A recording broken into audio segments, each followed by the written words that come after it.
Well, here we are again, folks. This time Rex and I took a dive into the dusty old vault of westerns and pulled out number 8 on AFI's list, McCabe and Mrs. Miller.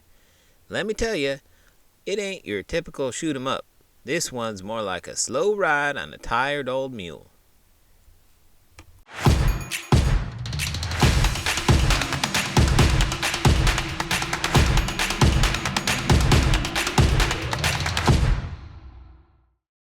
Patience is a virtue. McCabe and Mrs. Miller is a revisionist western directed by Robert Altman, released in 1971.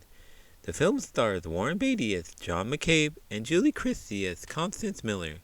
It is set in the early 1900s in a snowy, muddy frontier town. Unlike the traditional westerns, this one shows a more realistic and gritty side of frontier life. Realistic, sure. Gritty, definitely. Entertaining? Not so much. McCabe is a gambler who thinks he can make it big by opening a brothel. Mrs. Miller, a no-nonsense businesswoman, joins him to make it a success. There's no galloping horses or heroic gunfights here, just a lot of talking and trudging through the mud. Slow and steady wins the race. The beauty of McCabe and Mrs. Miller lies in its authenticity. Altman's use of overlapping dialogue and naturalistic performances gives the film a raw, unpolished feel. The setting itself is practically a character, with its bleak, snow-covered landscapes and ramshackle buildings. It paints a stark picture of the harsh realities of frontier life. Harsh is right.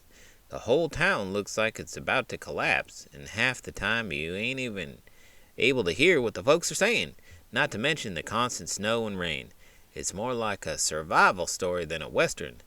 But I'll give it credit for trying something different. It's just not my cup of tea. Different strokes for different folks. The film also offers a fascinating critique of capitalism and the American dream.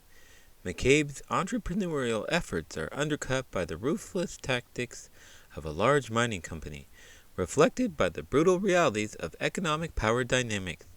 The relationship between McCabe and Mrs. Miller is complex and layered, adding depth to the narrative. Yeah, about that relationship, it's more of a business deal than anything else. And the ending? Talk about a downer.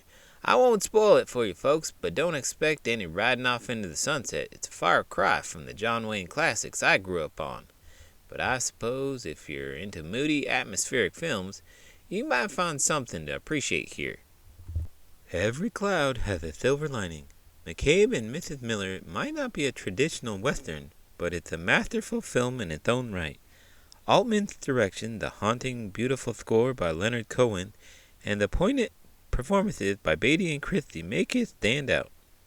It challenges the conventions of the genre and offers a fresh perspective on the western mythos. Well, if you're looking for a western that's more about atmosphere than action, give McCabe and Mrs. Miller a shot. But if you're like me and you prefer your cowboys to be a little more straightforward, you might want to skip it. To each his own, Duke. Until next time, keep your hats on and your remotes ready. See you at the movies. To buy your own copy of the movie and to support this channel, click below. Do you have a movie list that you think Duke and Rex should review? Email us your suggestion at beastlybanterblog@gmail.com.